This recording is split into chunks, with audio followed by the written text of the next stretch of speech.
आदतें चाहे अच्छी हो या बुरी हमें दोनों को अपनाना चाहिए। इससे फायदा यह होगा कि अच्छी आदत हमारी गलतियों को बाहर निकालकर हमें अंदर से निभाएगी और बुरी आदत आदर नहीं निकाल पाई तो हमें दूसरों की बुराइयों से पहचान तो करवाएगी। इस कहानी में आपको 4 ऐसी आदतों के बारे में बताने वाला हूँ जिस से आप अपने जीवन में अपनाकर एक अच्छी जिंदगी जी सकते हैं और अच्छे कामों में अपना जीवन व्यतीत कर सकते हैं। अगर आप इस कहानी को शुरू से लेकर अंत तक देख लेते हैं तो यहाँ पर बता दें कि 4 आदतें आपकी जिंदगी को बदल कर रख देगी। वीडियो में आगे बढ़ने से पहले अगर आप भी भगवान बुद्ध को दिल से मानते हैं तो कमेंट बॉक्स में नमो बुद्धा जब लिखना। अगर आप इन 4 आदतों को अपने जीवन में अपना लेते हैं तो फिर आप अपने जीवन को खुशहाल जिंदगी बदल सकते हैं और फिर आपका मन कभी बेचैन नहीं होगा, ना ही उदास रहेगा और ना ही बेफिजूल के कामों में व्यस्त रहेगा। तो लीजिए कहानी शुरू करते ही उन 4 आदतों को विस्तार से समझने का प्रयास करते हैं। एक बार की बात है, हिमाचल पर राजकुमार महात्मा बुद्ध के पास आता है और वह महात्मा से कहता है कि हे गुरुवर, आप हमेशा कहते रहते हैं कि ध्यान करो, लेकिन मेरे लिए ध्यान करना तो दूर की बात है। जब कुछ समय के लिए अपनी आंखें बंद करके शांति से बैठ भी नहीं पाता हूँ। मेरा मन इतना बेचैन है कि हर समय कुछ न कुछ सोचता रहता है। मैं जब भी ध्यान करने के लिए बैठता हूँ तो मेरे अंदर विचारों का तूफान आने लगता है, लोगों के बारे में सोचकर, अपने जीवन की घटनाओं के बारे में और अपने भविष्य के बारे में, और ऐसे ही न जाने कितने शहरी अजीबोगरीब विचार लगातार मेरे मन में आते रहते हैं। मैंने रोकने की बहुत कोशिश करता हूँ लेकिन जमीनी रोकने में असफल हो जाता हूँ तो मैं अपने ध्यान को तोड़कर बैठ जाता हूँ। इतनी बातें कहने की बाद राजकुमार महात्मा बुद्ध की ओर देखता है और कहता है कि बुद्ध, आप मेरी समस्या का कोई समाधान बताएं। बुद्ध ने कहा, मैं के समाधान हो सकता हूँ, तुमने तो अपने मन को आजाद कर रखा है। राजकुमार ने कहा, बुद्ध, मैंने बहुत सोचा लेकिन मुझे अपनी समस्या तो कोई समाधान नहीं मिला, इसलिए मैं आपकी शरण में आया। अब आप ही कोई रास्ता दिखाएं। बुद्ध ने कुछ देर तक राजकुमारी के चेहरे की तरफ बड़े ध्यान से देखा और फिर कहा, ठीक है, तुम ये 4 आदतें छोड़ दो, फिर तुम्हारा मन लगने लगेगा। राजकुमार पूरा ध्यान बुद्ध की बातें सुनने लगा। बुद्ध ने कहा, पहली आदत, शमी को बर्बाद करना छोड़ दो। लोगों को लगता है कि उस समय को काट रहे हैं लेकिन असल में समय हर बार उन्हें काट रहा है। लोगों के द्वारा समय को व्यर्थ के कामों में बर्बाद करने का केवल एक ही कारण है और वह यह है कि उन्हें लगता है कि उनके पास रोज समय है, जबकि सच्चाई यही नहीं है, क्योंकि उनसे पहले वाले लोगों को भी यही लगता था कि उनके पास बहुत समय है, लेकिन उन्हें पता ही नहीं चल पाया कि तब समय बीत गया और उनका बुलावा आ गया और जब तक उन्हें अपनी गलती का एहसास हुआ तब तक उनके हाथ से समय निकल चुका था।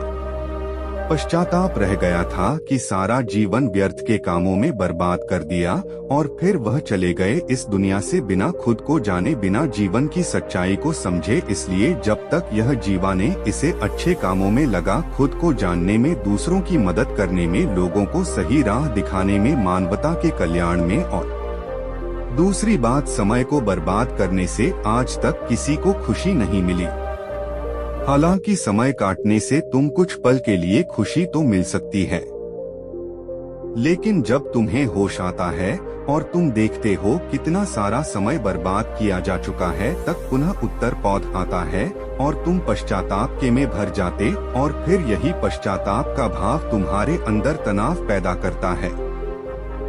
तुम बेचैन हो जाती है और लगातार अपनी गलती के बारे में सोचते रहते, फिर तुम्हारा किसी भी काम में मन नहीं लगता और तुम उदास रहने लगते हैं और यह चक्र लगातार चलता रहता है। इसकी शुरुआत हुई थी समय को काटने से, इसलिए समय को पढ़ना बंद करो। और वह करना शुरू करो जो जरूरी है। बुद्ध ने कहा, दूसरी आदत यह सोचना कि असफल हो गए तो लोग हंसेंगे। असलियत लोगों को असफलता पर हंसना तो लोगों का धर्म है, क्योंकि अगर तुम सफल हो जाते हो तो यही लोग जो तुम्हारी तारीफ करते, तुम्हें सम्मान देते, तुम पर गर्व करते। अगर तुम अपने सफल होने पर दूसरी पारी की उम्मीद करते हो तो अपनी असफलता पर उनके हंसने से तुम दुखी नहीं होना चाहिए। और समस्या यही है कि हम इंसान असफलता को बुरा मानते हैं, जबकि असफल होना सफल होने से भी ज्यादा जरूरी है, क्योंकि बिना असफल हुए एक सफल इंसान के अंदर दमन और दूसरों को खुश से छोटा समझने की भावना पैदा कर देती है, जबकि असफलता हमें विनम्र रहना, धैर्य रखना और लगातार प्रयास करना था आती है। इसलिए असफलता को बुरा मत समझो, और अगर तुम्हारे काम में असफलता की संभावना नहीं है तो इसका अर्थ है कि तुमने अपना लक्ष्य अपनी क्षमताओं से छोटा बनाया। और अगर लोग तुम पर हाथ नहीं रहे हैं, तुम्हें ताने नहीं मार रहे हैं, तुम्हारी बुराई नहीं कर रहे हैं, तो तुम अंधा से मरे हुए, तुम अपनी मानसिक सीमाओं से बाहर जाकर कुछ नया करने का प्रयास नहीं कर रही हूँ, क्योंकि असफल भी वही होता है जो कुछ नया करने का प्रयास करता है। और एक बात हमेशा याद रखना, अगर तुम्हारे अंदर असफल होने का साहस नहीं है तो तुम कभी भी बड़ा लक्ष्य हासिल नहीं कर सकते जो तुम करना चाहते। इसलिए असफल होने उन लोगों पर हंसने से डरना बंद कर दो। बुद्ध ने आगे कहा, तीसरी आदत, दूसरे के मन को पढ़ना छोड़ दूं। तुम और तुम्हारे जैसे ज्यादातर लोग यही गलती कर रहे हैं कि वह दूसरों के मन की बातों को पढ़ने का प्रयास कर रहे हैं कि सामने वाला मेरे बारे में क्या सोच रहा है। और ही एक आदत तुम्हें सबसे ज्यादा बेचैन और परेशान कर रही, ज्यादातर लोग दूसरे के मन की बातों को गलत और नकारात्मक तरीके से ही पढ़ते हैं। जैसे कि लोग अक्सर सोचते हैं कि दूसरे लोग उनकी तरक्की से जलते हैं, उसे नीचा दिखाना चाहते हैं, उसे पसंद नहीं करते, उसकी मदद नहीं करना चाहते, और ऐसे ही न जाने कितनी सारी नकारात्मक बातें लोग दूसरे के प्रति अपने अंदर बैठा लेते हैं। फिर उनके बारे में सोचते रहते हैं, उनसे बदला लेने के तरीके सोचते रहते हैं, उन्हें नीचा दिखाने की मौका ढूंढते रहते हैं।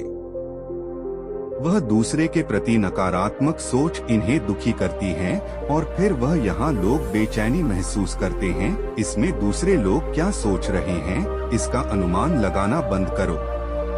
दूसरे लोगों के विचारों को पढ़ने की कोशिश करना बंद करो। अगर पढ़ना ही है तो खुद के विचारों को पढ़ना शुरू करो कि तुम्हारे अंदर क्या चल रहा है।